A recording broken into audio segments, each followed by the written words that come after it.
स्वास्थ्य केन्द्र रे स्वास्थ्य सेवा व्याहत।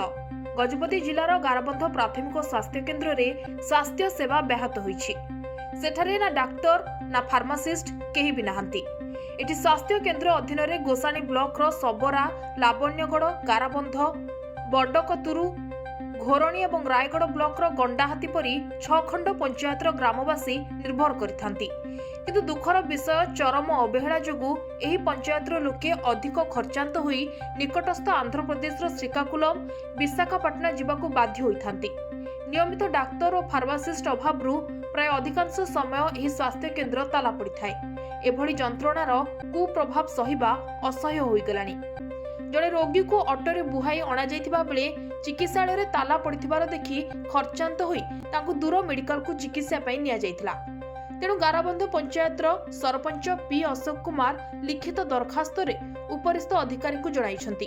जदि यथाशीघ्र एहार नियमित स्वास्थ्य सेवा चालू न हुए तेबे गाराबंध तथा अन्यान्य पंचायत ग्रामवासी ताला पकाइबे बोली चेतावनी दैछंती।